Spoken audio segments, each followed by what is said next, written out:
Inside Fallout 2 there are two wolves, both are gay. On the one hand, it is a game that listens a lot to your character's idiosyncrasies, and what they specialize in changes how the world responds to them, and on the other hand, it is the video game equivalent of a dominatrix stepping on your balls in stiletto heels.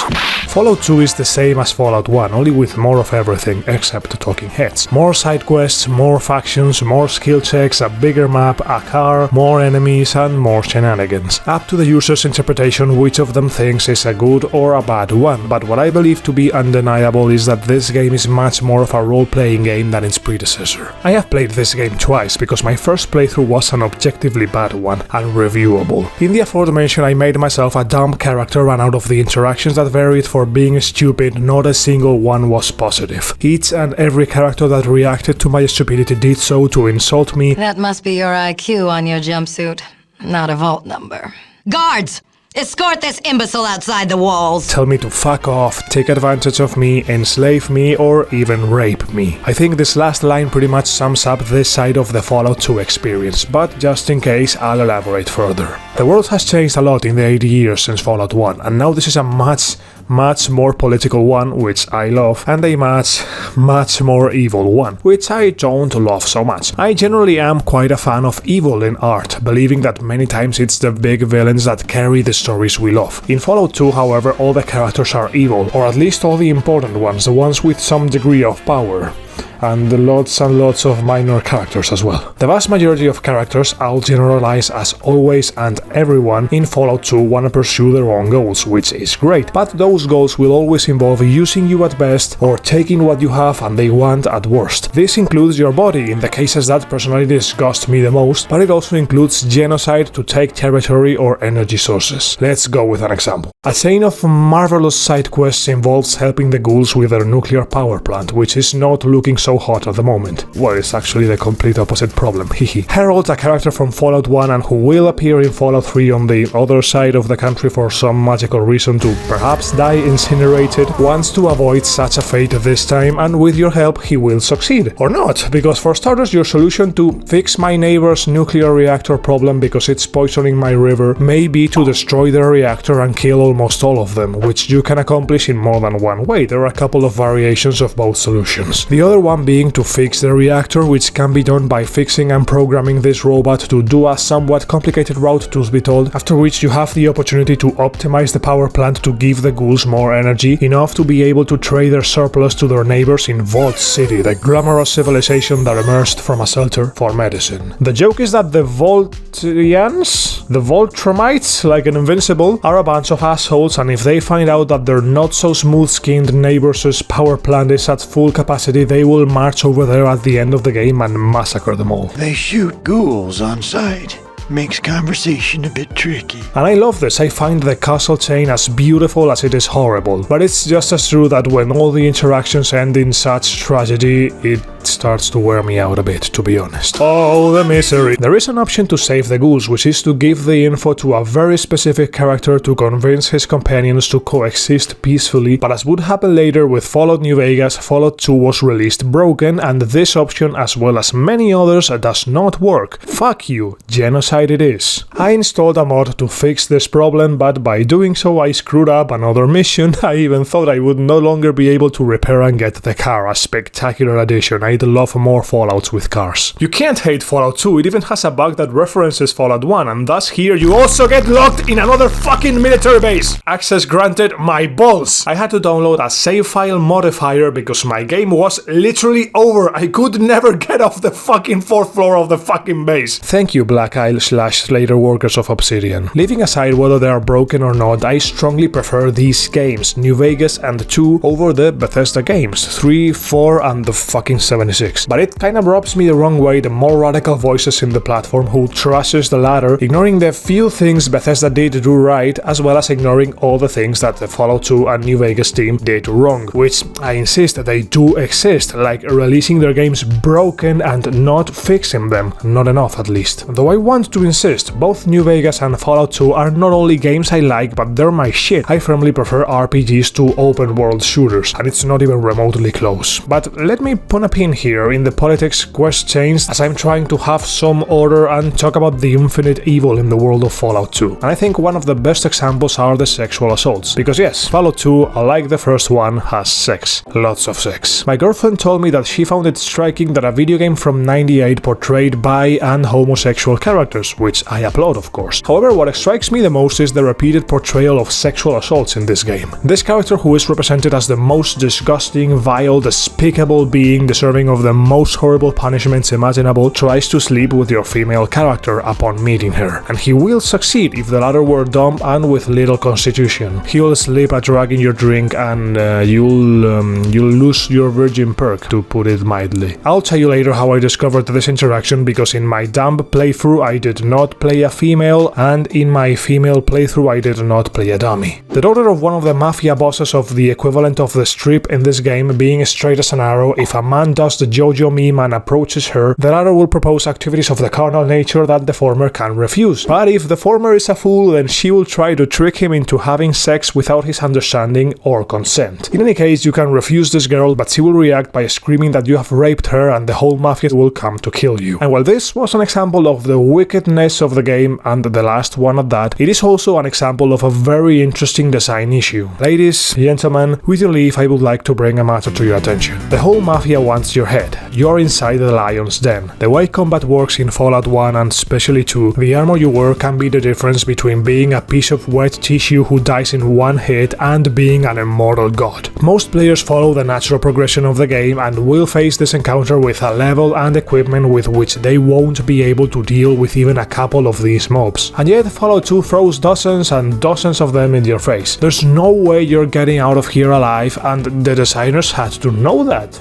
Right? Well, maybe not, because what the directors of Fallout 1 and 2 say, who had to leave the latter halfway through development to form Treka Games, is that in Fallout 1 everything was created by everyone homogeneously, while in the sequel each designer did their own area, did their own thing in their own little bubble, and then everything would come together as best it could in the end. A bit like Dark Souls 2 in fact. And while it came together quite well at times, like the nuclear power plant integration with Vault City, kudos to Josh Sawyer apparently, this resulted in Eastern martial arts dojos, Chinese emperors, and all sorts of otaku weeaboos that don't shower shenanigans in San Francisco. And it fits inside Fallout's lore like the opposite of a glove? Like a sock? But then we'll talk later about how this particular game gives zero shits about Fallout's lore. Back to the Lion's Den situation, the point is that perhaps those who designed this didn't know how fucked up the situation would end up being, and believed that the player might get out of approaching the mobster's daughter alive. If we attribute intentionality to this scene, however, then the devs cornered you, put you between a rock and a hard place knowingly, which can be symptomatic of two things. The first is that Fallout 2 designers didn't give two shits what happens to the player, and all they care about is that the NPCs act in character, doing what the characters are supposed to do, trying to achieve the things they want to achieve. As I will preach in my Witcher 2 video, as I will say then, I love this. I find it a very good philosophy to follow. I myself follow it in stories that I write as a hobby, and when I run Dungeons and Dragons and the like. That of, it's not my job to solve your character's problems. I let you loose in my world and react to what you do. If you anger the wrong person, deal with the consequences. Thus, I consider it a very good, or at the very least an interesting philosophy, although again I do not know what went through the designers' minds. Perhaps the designers took into account that they were going to kill the player, which would be logical on the other hand, in which case they were deliberately putting you between a rock and a hard place, so that you would load a previous save file. Alas, this leads us to a very interesting and problematic situation. If the game is designed with the perspective that the player will load game over and over again to undo their screw-ups, why do we put dice rolls for doors and so on?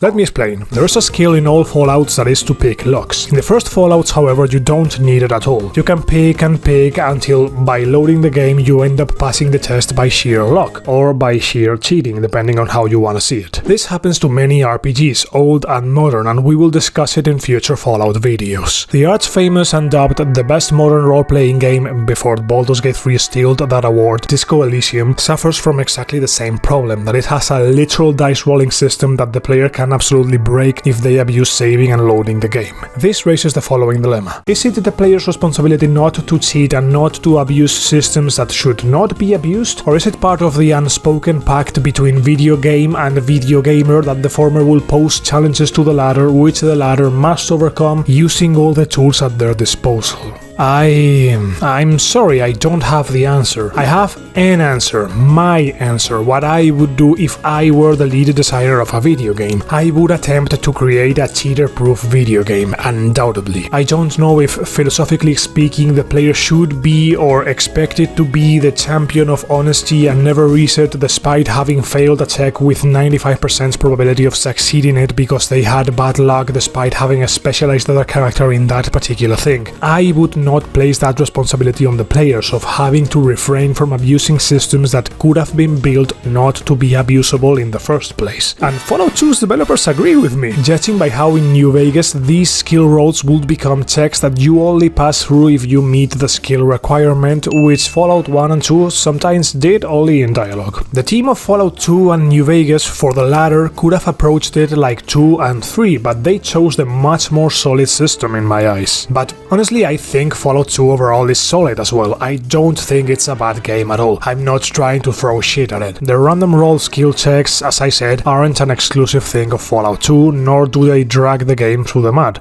I like its fucking tutorial. It's just a bit of a shame, the skill checks in Fallout 2, because it has so many of them. There are so many ways to complete each mission to advance through the game that it really makes it a lot of fun to play. In this sense, Fallout 2 is a much better RPG than 1, which I personally love, but it has like 3 side quests, and most of them could be summed up in kill. The sequel, however, brought out the heavy artillery and has very diverse quests with very diverse ways to solve them. And unlike Fallout 1, here the side quests are the best content of the game, again in my humble opinion. As examples of the simplest ones, that is to say the chainless, the standalone quests, the one-shots, we would have the one about the divorced terrorists and the one about the enslaved husband. The first consists of a divorced guy who puts on an explosive belt because he's bitter about his bitch of an ex-wife, and hits the kaboom button next to the electric generator. If you're a dumb character, you kind of get recruited to do a "you son of a bitch, I'm in," and get up on the roof in anticipation to kill the motherfucker. The most normal thing, however, is that you be doing a normal playthrough, a somewhat good playthrough, and you can talk to him. I just want to talk to him. If you have a good conversation, you can try to convince him, which will require choosing several times in a row the correct dialogue option by empathizing and putting yourself in the other's shoes, or being an obsessive-compulsive F5 abuser and reloading the game a bunch of times. Alternatively, you can kill the terrorist or let the guy blow himself up. After the latter, with enough science, you can repair the reactor or let the girl who gave you the quest try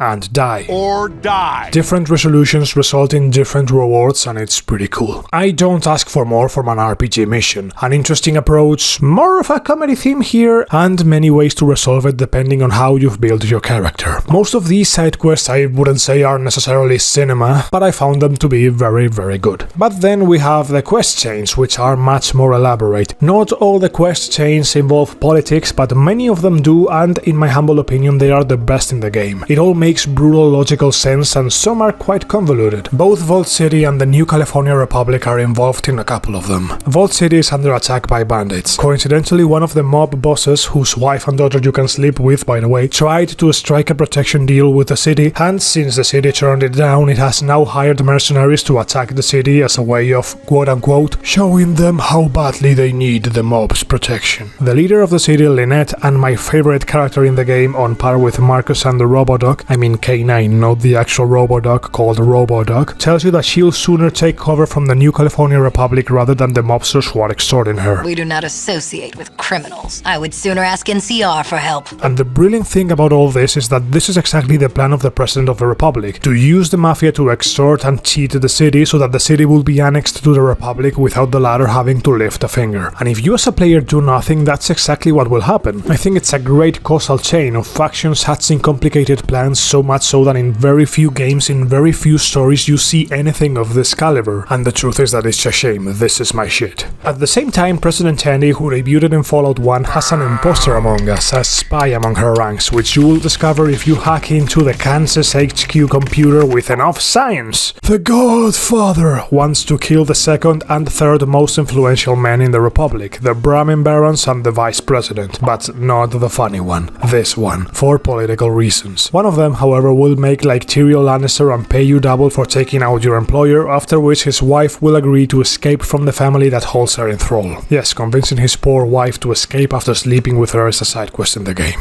This Bramin Baron is key in the quest to thwart the Republic's plans for the Mafia and Vault City, so if he's dead, the Republic will get away with it. Which I don't know if it's good or bad, because in this game, and in New Vegas a bit too, the NCR shows that a lot of democracy and whatever you want, but what lurks within is the same ambition and ruthless policies of the rest of the factions. To me, it creates a very interesting dichotomy for the faction, that they are probably the closest thing to the good guys in the Fallout universe, but if you scrutinize them a bit, you will see that they are not so. They sent mercenaries to murder my people because I wouldn't join their government.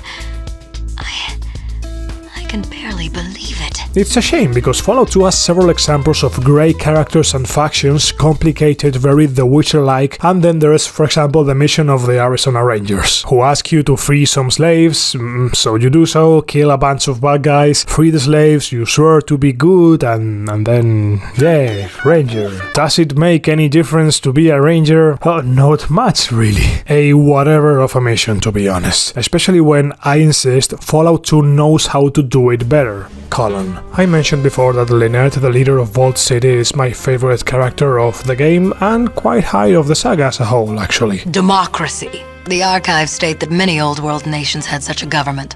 We know where that got them. The reason is that she's a character with more than one layer, in the sense that she's by far the most obnoxious, impertinent and surly character in the entire saga. Even the rapist here has better manners.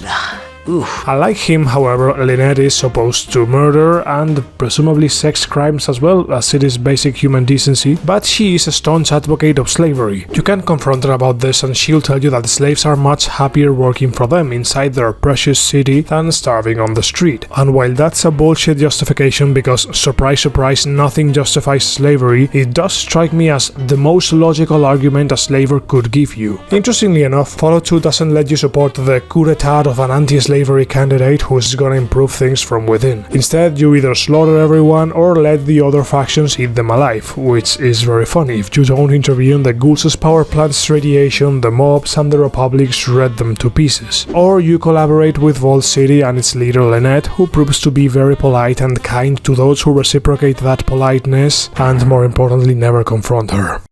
She's just such a proud and nasty woman, but she's not one of the worst characters in the game, not by a long shot. Plus, her voice actress did a phenomenal job, very cool. My interaction with her in my dumb playthrough was her calling me an orangutan and screaming me out of her town. So, having said that, I have 4 complaints about Fallout 2 that I'd like to share before I talk about the main quest and conclude the video. The first complaint is not such, really, but I would be doing you a disservice if I didn't mention that Fallout 2 has many variations, many ways to do quests, interactions that only happen if you have more than X intelligence, more than Y charisma, and enough science! That makes Fallout 2 a game with a lot of secrets, ready to be played over and over again to explore its wilderness and do its quests over and over again, or it can be an obtuse game that requires the player to read the wiki to find out what's going on, or that there's a quest saying you have to do before killing a particular NPC, because if you do it the other way around you miss 10% of the game's side quests. I've greatly enjoyed Fallout 2 myself, but I did wanna share how curious I find it that the most fun I've had in my experience with the game has been reading the wiki. Even when I was playing blindly and figuring out the game's secrets myself, it wasn't until I read the wiki and said, "Oh, jinkies, this only happened because I had the so-and-so perk," or "because I have a reputation of so-and-so," or "karma over this amount," or "because I have a mutant on my team," etc, etc. I don't think it's ideal that the optimal gaming experience, for me at least, is spending half the playtime reading the wiki. If there were a way to know these things in-game, I personally would enjoy it more. But on the other hand, many people freak out when Souls games don't tell them shit, although many more go to Badividia's channel and the like to have the games explained to them, being the YouTuber the equivalent of the wiki, so... The second complaint is how this game gives zero shits about Fallout's lore. I mean, Fallout 2 incorporates many things to the lore of the Fallout universe, like the Enclave, the purpose of the vaults as experiments of the former, the New California Republic, or the fact that Fallout is no longer a post-apocalypse but a post-post-apocalypse, because after 80 years there are well-established factions, and instead of an empty desert, now there are civilizations that ally and betray each other. And although it has its good things, one of the thinking heads of Fallout 2 and New New Vegas, Chris Avellone believes that civilizing the post-apocalypse and rebuilding society moves Fallout away from what Fallout was supposed to be. But it's starting to show, isn't it? Fallout as a franchise and as an IP is a shit show, and it all started in two. Looky there, aliens! Fallout now has aliens! Nah, I'm kidding, Wanamingos ain't aliens. There are government experiments, just like Deathclaws apparently. Yes, now Deathclaws talk, for some reason, and only some of them. And if you ask Chris Avellone, he tells you that it was a mistake to make them talk because the idea is that they were monsters to kill, not a faction to interact with. And although this statement says a lot about the development philosophy from Fallout 2 onwards, each developer within each studio does what they want with the saga, and as I say, it's a shit show. I'd be lying if I didn't say that the Deathclaw companion is one of the coolest of the whole saga. Meet Deathclaw Makirio. Look how he takes off his tunics before fights like a Yakuza character. He's so fucking cool. And speaking of Yakuza, now there are Yakuza in Fallout, and Chinese mafias ruled by super intelligent computers. Why? It's quite funny because many of these details that Black Isle put in the Fallout canon, then Bethesda would copy them with President John Henry Eden. Although, truth be told, I think they did it much better, with the supercomputer having a radio station all to itself, so you have time to get used to your president before the grand plot twist, which I quite liked, actually. Although, they could have not also copied the plan of the Enclave of Fallout 2 while we're at it, but hey, we'll talk about it in Fallout 3's video. But without a doubt, the worst thing that Black Isle added to the Fallout universe by far and away. Oh, it's magic! You know. Since Fallout 2, there is no magic in this universe. It is not science, it is not radiation, it has no scientific explanation, nor can it be rationalized in any way. It's magic. Now Fallout has magic, and for the most stupid reason. Thank you, Black Isle. In your dreams, you're visited by the village shaman to hurry up a bit, but like the first one, this Fallout doesn't light a fire under your ass. Good. Well done, Black Isle. You can't have an open world RPG where the player gets lost, explores the world, and does side quests for the different factions if their people are dying of water. Hey, that's a reference from the previous Fallout video, and this is a fourth wall break. Great transition to talking about Fallout 2's fourth wall breaks. Howdy, I'm President Tanny from Fallout 1, only as a youngster, and non-president, even though I'm already in the game and my existence here is not only non-canon but meaningless and just a joke. Hello, I'm Dogmeat. I'm back in this game to also die like I did in Fallout 1. Mind you, I do have a cool little detail, which is that to recruit me you'll have to put on the original Vault Dweller suit. I fucking hate myself, but I do like that little detail, that the companions remember you like Marcus will remember you in New Vegas. Hold up one second, I'll get to the companions, but before that I wanna finish harping out about how fucking unfunny Fallout 2 is with its wall breaking, Monty Python references, and other 25-plus-year-old pulp culture bullshit that has put a more serious expiration date on the game that its fucking clunky gameplay puts on it. All of that stuff added after the original Troika Trio left Black Isle Studios. Go figures. If there are a couple of games that would really benefit from a remake, it's not Last of Us 1 and 2, but Fallout 1 and 2. And rewriting the jokes would be 100% necessary. And the worst thing is that they're not even fucking funny. There are times when I do exhale some air through my nose. Wow, that thing you did with your tongue was incredible. And when you hung me to the fan lamp and turned it on while you were sticking inside me, you're... Wait, honey. In case there's a quasi-divine entity beholding us from on high, we'd better keep some secrets to ourselves. But at other times, the truth is that it gets tiresome and quite cringe, to be honest. Mr. Avellone agrees with me. It's hard to get into the game with so much wall breaking and so many jokes. And it's a shame because this is the essence of Fallout we've been left with. The unfunny Marvel jokes. Ooh, I scooped his eye out. That's gonna hurt. Did I just see a horde of exploding Brahmins? But hey, I guess I'm just a bitter old man who yells at clouds and hates laughter. And may chance everyone finds these jokes funny. What is undeniable is that any joke that breaks the fourth wall and draws the player's attention to the fact that they're playing a game takes them out of the experience. Because it's not even doing it in an Undertale way, with doing these little psychoanalyses on you based on your decisions or conventions of the medium. No, they're simply jokes, jests, gags, one-liners, wisecracks. Anyway, this topic of breaking the fourth wall in video games really makes me very angry. Now I'm really angry! But not so much as the worst feature of Fallout 2 and the reason why my first playthrough is worthless. It's fucking tutorial. The tutorial of a video game should teach the player how to play the video game. Fallout 2's tutorial teaches you how to play the anti-Fallout 2. Being a game of multiple factions, politics, armor and state-of-the-art weapons, the tutorial forces you to play it with sticks in a hallway full of ants. At the end of the tutorial there's a dude that you can even talk to. Wow! But if you do, he'll warn you against trying to go through life talking because you're not gonna get away with it. In the words of Argentina's president Javier Milei, prepare yourself cause you're gonna have a really bad time. So that's it, except for that dude there are no people in the tutorial, no dialogue, no skill checks other than to blow up a wall, no nothing because the game doesn't give a shit whether you learn its mechanics and nuances or not. You could argue the same about Fallout 1, but its tutorial is slightly less long, also teaches you to loot shit poured, it lets you use a gun, it's not teaching you for the second time how to exclusively fight, and I find it much more viable to be a dumb brute in Fallout 1 than in 2. I insist, in Fallout 2, if you play an idiot like I did, you miss more than half of the game, and believe me, it's the juiciest piece of the pie. The main quest doesn't even come close. Tim Kaine, creator of Fallout and famous YouTuber, has said on his channel more than once that he regrets the tutorial that he was forced to put in the game under pressure from above. I get it that he regrets, because the tutorial of Fallout 2 is the worst in the history of video games as far as I know. Too bad the game teaches you in its tutorial to ruin the experience for you, to ruin the game for you. This tutorial really ruined my first playthrough of the game. The only goodness my idiotic playthrough had was the company of Marcus and the Robodog, and spoiler alert,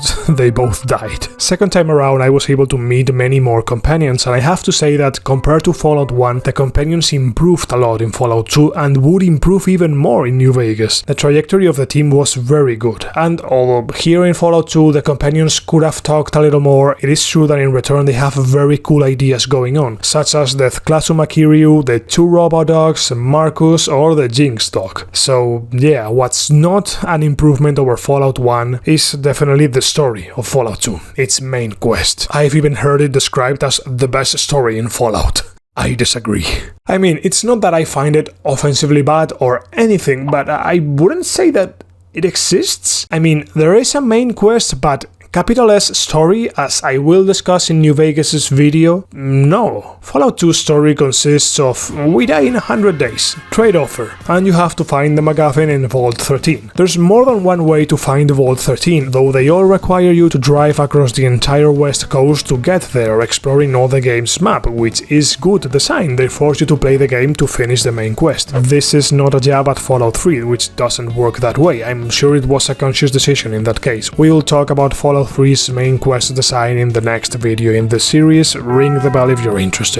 The point is that there is another vault before 13, which is Vault 8, which is in Vault City. If you manage to get close to the central computer, you will be able to download a pretty bitchin' map that gets you close enough to your target. If you're dumb, they'll slave you and bring you there directly. Here's the thing, this is like 70% of the main quest in Fallout 2. I mean, just like in the first one, it's an excuse for you to move around, to visit towns, talk to NPCs, do quests, help or hinder some factions, and generally immerse yourself in the RPG you're playing. In that sense, Fallout 2's main quest is great. It's a good excuse to engage with content that has nothing to do with your quest to save the people of Arroyo. Content which is very cool. Some players may go through a couple of checkpoints, like rescuing Victor so that another NPC puts some cities on the map instead of the computer in Vault 8, but we're just gonna gloss over those. The milestones, the relevant points of the main quest in Fallout 2 are: get to Vault City, get to the Republic of Death, the New California Republic, find out where Vault 13 from the first game is, help or steal from the Talking Deathclaws, and go back to your village to return the MacGuffin to your people to save their lives. Chosen, the shadow of darkness arrived before you. What happened? Dark souls came. Dark Souls? What do you mean? A rush of wind came. On it were great dragonflies that spat flame. Evil men crawled from the beasts' bellies and brought death to our warriors. Our warriors couldn't handle them? The spirit was willing, but the spearheads were weak. The evil ones burned our warriors with the lights of hell. I found this scene very powerful and I already knew it was going to happen. To no one's surprise, in my silly playthrough I skipped this part of the game and I found the villagers directly at the Enclave's oil rig. Imagine my surprise. This scene is the only moment, in my humble opinion, that comes even close to the feelings at the end of Fallout 1. So let's talk about it. To begin with, they show you this scene as I have shown it to you. As soon as you enter, you have the half-dead shaman on the ground telling you how his people were slaughtered with elaborate metaphors that are both part of his personality. This guy's head is always in the clouds, but his language is also a representation of how backwards this sorry excuse of a civilization is. These poor devils are facing power armor, vertebrates and miniguns with stone spears, and all they can do is try to process it, to describe it as best they can. Great dragonflies that spat flame, evil men crawled from the beasts' bellies and brought death to our warriors. A strange mist stole their minds and sent them to the land of sleep. I tend to empathize a lot and get really into stories, and fuck, I can picture this scene perfectly, and picturing this scene breaks my heart, man. The Enclave sucks, and I don't mean that as a criticism of the designers/writers, quite the opposite. The Enclave is evil incarnate, and I love that the Enclave is so evil because they have a pretty heavy parallel going on with the United States of America. It's not every day you get to see Yankees portrayed as the bad guys, especially in a Yankee production, especially in the past century. Now we've got evil USA portrayal in games like Metal Gear Rising: Revengeance with Senator Armstrong, Make America great again! and Spec Ops: The Line. What I did may not have been nice, but it was right. Fallout is a video game saga set in and made in the United States. Therefore, I find it especially cool that their government/military are portrayed as the bad guys. Once again, America will be the world's policeman. I just love disintegrating these motherfuckers with plasma cannons, as the Enclave members are some of the worst scum in Fallout 2, and that's saying something. So back to the main quest, you have to go to the Enclave's HQ, their oil rig, but doing that will require going through both Navarro and San Francisco. At the former location you can impersonate an Enclave soldier, kill them all, or carry out a multitude of intermediate approaches. Several factions will require blueprints for the Enclave helicopters, their vertebrates, as well as a couple of items needed to start the ship that will take you to the oil rig. I'd swear you can go with the Hubologist or the Shees to the rig, but I must be hallucinating. I have no idea how I got to the rig on my dumb playthrough. Anyway, I've already mentioned that the factions of San Francisco are strange as fuck and don't really fit into Fallout. Maybe it's just me, although I guarantee you that I'm not alone in this. Anyway, as a conclusion to your journey, you finally arrive at the oil rig that serves as the Enclave's HQ, the last bastion of the United States of America. And as any HQ worth its state's subventions, it is overflowing with soldiers in power armor. By I would say that there are at least 3. It is a dangerous place and it's dangerous to go alone, but perhaps it is even worse to go in with some of the weaker companions, as they are in very real danger of dying. That's a lot of damage! But please, for the love of dog, do not leave them in this particular spot on the map like I did in my first playthrough. Okay, the wiki says I can hack the turrets with 100 points in science, which I do not have. Okay. Wait a minute, I've got my partners, my nakamas, Marcus Robodog. What do you mean the door won't open? It's gotta. Damn it, Marcus Robodog, do something! Forget it, boy, we're lost. Save yourself. What are you saying, asshole? I'm going to get you out of there. Robodog, tell Marcus to open the damn door. Master, traveling by your side has been the greatest honor. You have been the best master a genetically altered dog could wish for. No, shut up! You're coming with me, damn it! I will never forget you, Master. No! After clearing the base and not leaving your companions on the other side of the door, you meet President Dave Richardson, with whom you can talk at length about the Enclave's evil plans. The Enclave sees the rest of the world as mutants because, to an extent, they are right. The DNAs of those who have been waiting under the sea for a century and those of the surface dwellers or the beloved vaults are different. The protagonist can make the argument that small differences in DNA strands do not mean that one race deserves genocide, or even that the mutated race is necessarily worse than the other. And if you make this comment, President Richardson's response is... Very possible, indeed. In which case, our mission is even more vital to the survival of the human race. I don't think this tired old planet's big enough for 2 top dogs. If it's us or you, well, I'm gonna choose us. And it makes a lot of sense. If we're talking about the different races, if it's the human race versus the superior race, I'd ally with humanity. because that's precisely what I did in Fallout 1. This is what's most and least cool about the ending on Fallout 2. It is the polar opposite of Fallout 1. Whereas the first Fallout consisted of confronting a genetic engineer who wanted to transform humanity into mutants to elevate it, to save it, Fallout 2 consists of a group that believes so much in the purity of the human race that anything that doesn't fit perfectly into it must be exterminated. Of course, we know we are right in both games because the Master's mutants are ugly and we are not, and that's what matters in scientific, philosophical matters like this.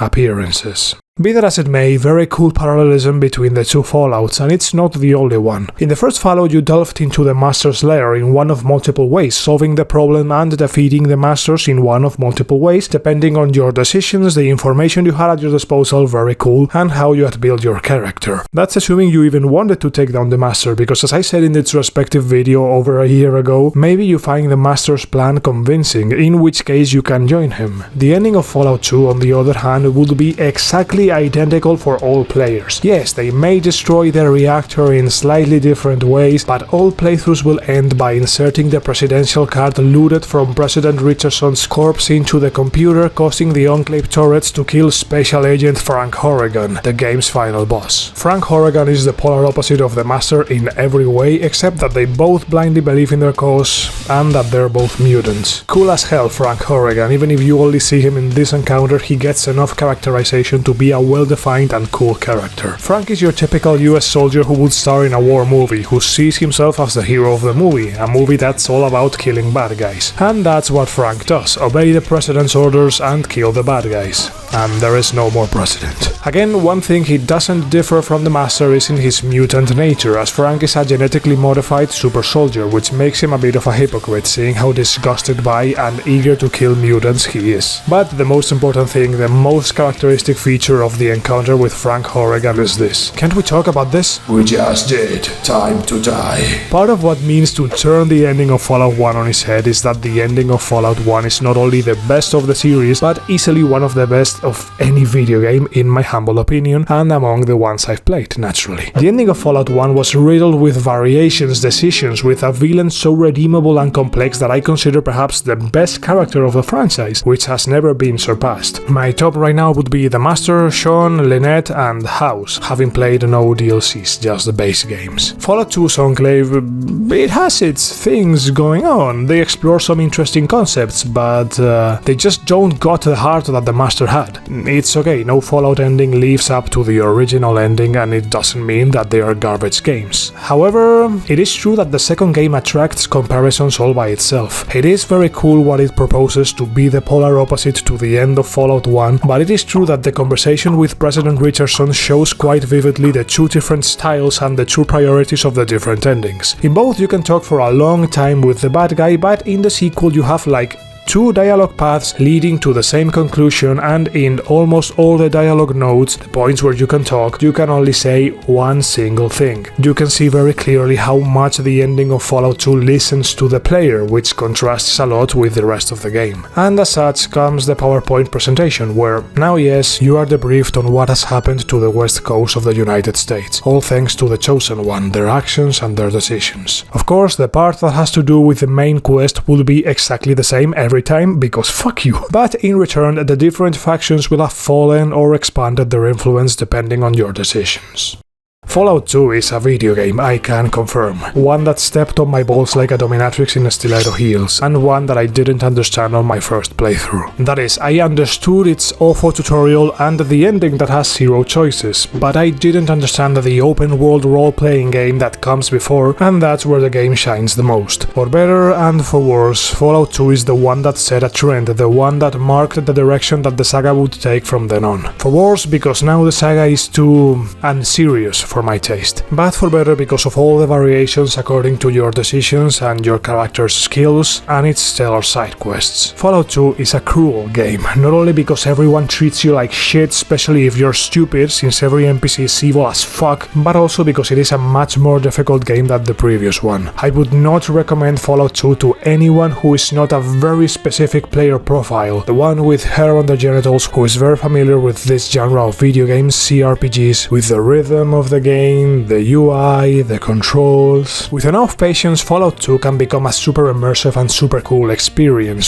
one that simply isn't being made these days, as far as I know. Let's see if after the success of Baldur's Gate 3 this changes. I have faith. Fallout 2 is a game that listens to your character and it's a lot of fun. Just like the original. It has a lot of side quests, and although many have nothing going on, others are very cool. As a role-playing game it is much better than the previous one, but as an experience I like Fallout 1 better. What can I say, many of the stylistic decisions of this game I just don't like. I wish the game had taken itself more seriously. I wish it had been more consistent with its tone, with its lore and world building, with each town being its own thing because it was made by different people who apparently didn't talk to each other for some reason. And some say that this is the best Fallout. And in a way it kinda is, I have to admit. New Vegas and 2 are the best RPGs in the saga, and therefore I can't throw more shit at Fallout 2. Even if I have my differences with the game, even if it's far from being my favorite game, even if it's not the sequel to one that I would have liked, it is a good game. Ironic for a saga whose catchphrase is that war never changes, that it would change so much with each entry. And the changes have only just begun. Join me in my Fallout 3's video right here, in which we will dive deep into the beautiful, frustrating mess that Bethesda turned the saga into. Take care. See ya.